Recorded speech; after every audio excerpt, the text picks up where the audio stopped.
Global ఎఫెక్ట్తో ఇవాళ బంగారం, వెండి ధరలు భారీగా పెరిగాయి. మరోసారి డిసెంబర్లో వడ్డీ రేట్లని యుఎస్ ఫెడ్ తగ్గిస్తుందన్న అంచనాలు వెలువడటం, ప్రపంచ ఆర్థిక మందగమన వార్తలతో ఇన్వెస్టర్స్ తమ పెట్టుబడుల్ని గోల్డ్ వైపు మళ్లించారు. దీంతో ఇవాళ దేశీయ మార్కెట్లోనూ బంగారం, వెండి ధరలు పైకి వెళ్లాయి. ఇవాళ తులం గోల్డ్ 2180 రూపాయలు, కిలో వెండి ధర 4750 రూపాయలు పెరిగింది. దీంతో హైదరాబాద్లో ప్యూర్ గోల్డ్ 10 గ్రాముల ధర 126,300 రూపాయలు, కిలో వెండి ధర 156,400 రూపాయలు పలికింది. ఇక అంతర్జాతీయ మార్కెట్లోనూ గోల్డ్ దూసుకుపోతోంది. యుఎస్ ఫ్యూచర్స్లో ఇవాళ ఔన్స్ గోల్డ్ రేట్ ఏకంగా $80కి పైగా పెరిగింది. దీంతో ఔన్స్ గోల్డ్ రేట్ $4,100 దిశగా పరుగులు పెడుతోంది.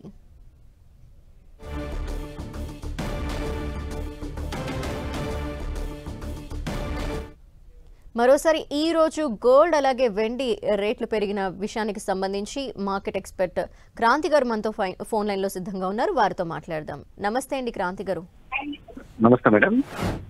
సో చూస్తూ వచ్చాము కొద్ది రోజుల నుండి గోల్డ్ రేట్ తగ్గటం ఎక్స్పీరియన్స్ చేసి మళ్ళీ ఒకసారిగా పెరగడాన్ని చూస్తున్నాము. సో ఎలా ఉండబోతోంది ఫ్యూచర్? అంటే గోల్డ్ ధరలుగానే చూసినట్లయితే ఒకసారిగా బాగా పెరిగిన గోల్డ్ రేట్లు దివాళీ తర్వాత కొంచెం కన్సాలిడేషన్ మరియు ఒక కరెక్షన్ ఫేజ్ కూడా మనం చూడటం జరిగింది.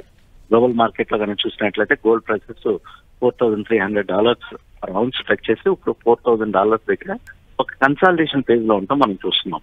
ప్రస్తుతం అయితే గోల్డ్ ప్రైసెస్ లో మరియు సిల్వర్ ప్రైసెస్ లో ఒక స్థిరత్వం అనేది కనపడుతుంది. ఒక కన్సాలిడేషన్ ఫేజ్ అనేది ప్రస్తుతం కొనసాగుతుంది. ఇన్ కేస్ ప్రస్తుతం కనుక చూసినట్లయితే జియో పొలిటికల్ ఎన్విరాన్మెంట్ కూడా చాలా స్టేబుల్ గా ఉంది. సో వడ్డీ రేట్లు కనుక మనం చూసినట్లయితే యుఎస్ ఫెడరల్ రిజర్వ్ అగైన్ మళ్ళీ వడ్డీ రేట్లు కనుక డిసెంబర్ లో కనుక తగ్గించినట్లయితే మళ్ళీ గోల్డ్ ప్రైసెస్ కి మళ్ళీ తిరిగి రెక్కలు రానున్నాయి. ప్రస్తుతానికైతే గోల్డ్ ప్రైసెస్ స్థిరంగానే ఉండడానికి అవకాశాలు క్లియర్ కట్ గా కనబడుతున్నాయి. ఓకే. అండ్ ఇక స్టాక్ మార్కెట్స్ విషయానికి వస్తే కూడా ఇవాళ మన సూచీలు ఫుల్ జోష్ కనిపిస్తున్నాయి. సో ఇవాళ ట్రెండ్ పై మీ విశ్లేషణ ఏంటి? ఒకటి, స్టాక్ మార్కెట్స్ కనుక చూసినట్లయితే 26,000 లెవెల్ నిఫ్టీ గత 15 రోజుల క్రితం టచ్ చేసి కొంచెం మార్కెట్లు కూడా ఒక కరెక్ట్ ఫేజ్ లో ఉంటాం మనం చూస్తున్నాం. ప్రస్తుతం నిఫ్టీ 25,500 దగ్గర సపోర్ట్ తీసుకుని స్ట్రాంగ్ గా క్లోజింగ్ అవటం మనం చూస్తున్నాం. ఫారెన్ పోర్ట్ఫోలియో ఇన్వెస్టర్స్ చాలా సెలెక్టివ్ గా బయింగ్ చేస్తున్నారు. మీరు ఇందాక చెప్పినట్లు ఏదైతే యుఎస్ షట్ డౌన్ ఒక చివరి దశకి చేరటం, అంతేకాకుండా యుఎస్ ఇండియా ట్రేడ్ డీల్ కూడా ఒక పాజిటివ్ దిశగా కొనసాగడానికి అవకాశాలు ఉన్నాయి అనే వార్తలు రావడంతో ప్రస్తుతం అయితే మార్కెట్స్ ఒక పాజిటివ్ ట్రెండ్ లోనే క్లోజ్ అవటం మనం చూస్తున్నాం. అండ్ క్రాంతి గారు, ఇట్లాంటి టైంలో కొత్త పొజిషన్స్ ని తీసుకోవచ్చా? ఒకవేళ తీసుకుంటే ఏ స్టాక్స్ లో ఇన్వెస్ట్ చేస్తే బాగుంటుందంటారు? ప్రస్తుతం అయితే మనకి ఎర్నింగ్ సీజన్ అనేది కంక్లూడ్ అయిపోయింది. ఈసారి ఎర్నింగ్ సీజన్ కన్నా చూస్తే ఎక్కడ నెగిటివ్ డిసప్పాయింట్మెంట్స్ అయితే లేవు. ఈ టైంలో ఇన్వెస్ట్ చేసే ఇన్వెస్టర్స్ ఖచ్చితంగా లాంగ్ టర్మ్ కోసమే ఇన్వెస్ట్ చేయాలి. ఈ టైంలో medium to short term trading చేయడం అనేది కొంచెం జాగ్రత్తగా స్ట్రిక్ట్ స్టాప్ లాస్ అనేది మెయింటైన్ చేయడం మంచిది ఇన్వెస్టర్స్. ప్రస్తుతానికి ఏ రంగాల్లో ఇన్వెస్టర్స్ ఈ టైంలో ఇన్వెస్ట్ చేయొచ్చు అంటే యుఎస్ లో కనుక వడ్డీ రేట్లు కనుక తగ్గించినట్లయితే డిసెంబర్ లో దాని యొక్క ప్రభావంతో ఇండియాలో కూడా వడ్డీ రేట్లు తగ్గించడానికి అవకాశం ఉంది. ఎందుకంటే ఇన్ఫ్లేషన్ కూడా బాగా కూల్ ఆఫ్ అయింది. మీడియం టు లాంగ్ టర్మ్ లో ఇన్వెస్ట్ చేసే ఇన్వెస్టర్స్ బ్యాంకింగ్, కన్స్యూమర్ గ్రూప్స్, అంతేకాకుండా ఇన్ఫ్రా రంగ షేర్స్ కనుక చూసినట్లయితే లాస్ట్ 1 year నుంచి బాగా కన్సాలిడేట్ అవుతూ మనం చూస్తున్నాం. సో ఇన్ఫ్రా స్టాక్స్ లో కూడా బడ్జెట్ లో ఈ ఇన్ఫ్రా ఎక్స్పెండిచర్ కి క్యాపెక్స్ కి బాగా ఎక్కువ పెద్దపీట వేయడానికి అవకాశం ఉంది రాబోయే బడ్జెట్ లో 2025-2026 లో.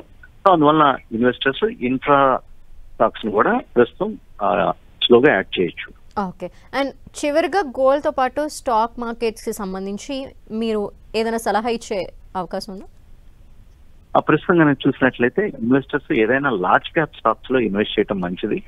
ఎందుకంటే మిడ్ అండ్ స్మాల్ క్యాప్ లో ఇన్వెస్ట్ చేసేటప్పుడు ఈ క్వార్టర్ రిజల్ట్స్ ఏ రకంగా ఉన్నాయో చూసి ఇన్వెస్టర్స్ ఇన్వెస్ట్ చేయడం మంచిది. ఐటీ స్టాక్స్ కనుక చూసినట్లయితే కంపెనీస్ ఏదైతే ఇన్ఫోసిస్ టెక్నాలజీస్ కానీ లేకపోతే టీసీఎస్ కానీ చూస్తే కనుక స్టాక్స్ చాలా అట్రాక్టివ్ గానే కనపడుతున్నాయి. కానీ ఏంటంటే యుఎస్ లో ఎటువంటి అనిశ్చితి కనుక పెరిగినట్లయితే ప్రధానంగా ఐటీ స్టాక్స్ మీద నెగిటివ్ గా ఇంపాక్ట్ అవడానికి అవకాశం ఉంది.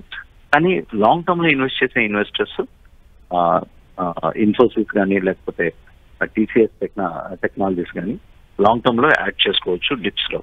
అంతేకాకుండా ఎల్ఎన్టీ లాంటి షేర్ కూడా బాగా ఇప్పుడు ప్రస్తుతం అట్రాక్టివ్ లెవెల్లో కనపడుతున్నాయి. ఇన్వెస్టర్స్ లాంగ్ టర్మ్ లో డిప్స్ లో ఎల్ఎన్టీని కూడా యాడ్ చేసుకోవచ్చు. Okay, thank you so much Kranti garu for the analysis.